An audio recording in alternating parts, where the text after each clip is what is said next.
আজকে একটা মজার ঘটনা ঘটেছে। আজকে আমার দুপুর বেলায় প্রায় 40,000 টাকার মতো হারিয়ে গিয়েছে। সুবহানাল্লাহ কে বললো রে? কত হাজার? প্রায় প্রায় 40-এর কাছাকাছি, বাট পরিপূর্ণ 40 নয়। আমি আপনাকে বলছি, জেলার নাম বলবো না, বদনাম হবে। হোটেলে ছিলাম ভাই, আমরা তো প্রোগ্রাম করি রাত 2টা 3টা 1টার সময় মানুষের প্রোগ্রাম শেষ হয়, ঘুমালে মাথায় সেন্স থাকে না। তো আজকে হোটেলে উঠেছি, সারা রাত জার্নি করে গিয়ে সকাল 9টায়। বলেন সবাই কয়টায়? সকাল 9টায় সকাল হয়ে গেছে। তো আমি আবার পায়জামার পকেটে টাকা রেখেছিলাম প্রায় 35 থেকে 40 কাছাকাছি, এরকম কিছু একটা অ্যামাউন্টের টাকা। তো ঘুমানোর আগে টাকাটা পকেট থেকে বের করে বালিশের নিচে রেখেছি, বালিশের নিচে। তো ঘুম থেকে উঠেছি, জোহরের নামাজ পড়েছি, বের হয়ে গিয়েছি বাহিরে দুপুরের লাঞ্চ করার জন্য। কিন্তু টাকা যে বালিশের নিচে ছিল আমি ভুলেই গেছি। হোটেলে খেতে গেছি, বিল দেওয়ার জন্য বলেছে, বিল হয়েছে 600 থেকে 700 টাকা। পকেটে হাত দিয়েছি, দেখছি টাকা নাই। মাথা তো আমার ঘুরে গেছে, কিরে টাকা আমি রাখলাম কোথায়? হঠাৎ করে মাথায় আসছে, আরে টাকা তো আমি হোটেলের বালিশের নিচে রেখে এসেছি। সঙ্গে সঙ্গে কোনো কথা ছাড়াই গাড়ি ঘুরিয়ে হোটেলে আসলাম। এসে খুব বিনয়ের সাথে ম্যানেজার সাহেব বললাম, স্যার আমি আবরারুল আসিফ হুজুর, আপনি আমাকে চেনেন।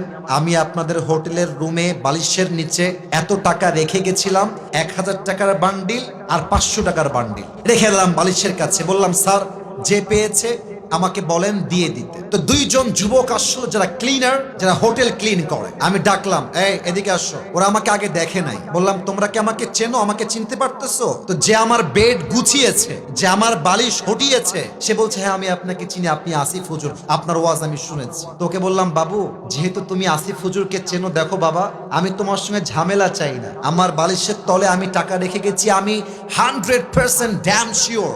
টাকাটা বাবা আমাকে দিয়ে দাও, তোমাকে আমি হাদিয়া দিয়ে বাসায় চলে যাব।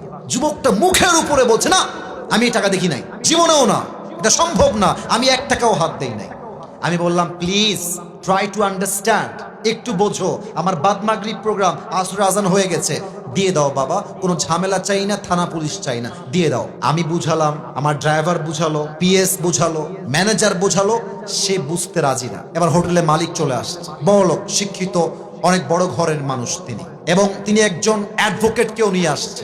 সিসিটিভি ক্যামেরা ওপেন করা হলো, কে গেছে হুজুরের রুমে আর কে বের হয়েছে। তা আমি চোর ধরতে গিয়ে নিজেই চোর হয়ে গেছি। তারা আমাকে বলতেছে, আপনি যে টাকা রাখছেন তার প্রমাণ কোথায়?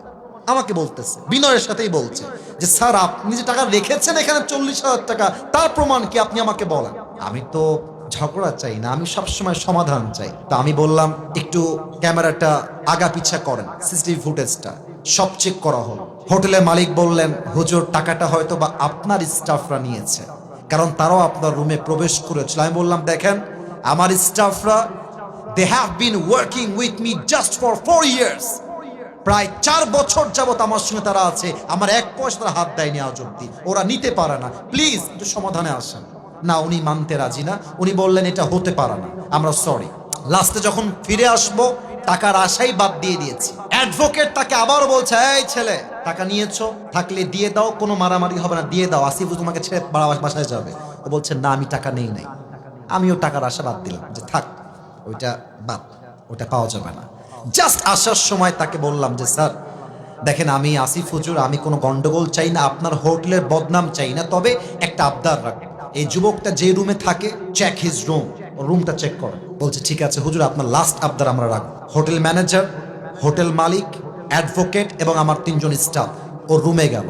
রুমে গিয়ে দেখবেন টয়লেটের উপরে একটা ছোট্ট করে জায়গা থাকে, এই ঢোপ টোপ রাখার জন্য, অনেক জিনিস রাখার জন্য। একজন গিয়ে সোজা ওখানে আঘাত করছে। যখনই খুলেছে দেখছে আমার সব টাকা ওখানে রাখা আছে।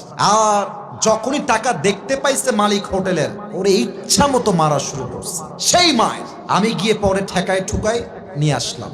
আর ওই যুবকটা পা ধরে এত কান্নাকাটি। আমি বললাম, যুবক তুমি কি করলা এটা? তুমি আমাকে বলতা যে হুজুর আমি টাকাটা পেয়েছি, নেন আপনি, আপনার যা মন চা আমাকে খুশি হয়ে দিবেন, তাতেই আমি খুশি, আমি তোমাকে দিতাম অনেক টাকা খুশি হয়ে। তুমি কি করলা? এখন তুমি টাকাটাও পাইলা না, তোমার চাকরিও হারায় গেল। শিক্ষা কি পেলেন? শিক্ষা একটা, যদি আপনি জ্ঞানী মানুষ হয়ে থাকেন, আপনি মাথায় রাখবেন যে আমার এই টাকাটা দামি নয়, আমার বিশ্বাসটা দামি। যদি আমি বিশ্বাস রাখতে পারি, পুরস্কারও থাকবে, চাকরিও থাকবে, জীবনটাও সুন্দর হবে। মূর্খতা করবেন, চাকরিও থাকবে না, জীবনটাও অসুন্দর হয়ে যাবে। ঠিক কিনা বলেন?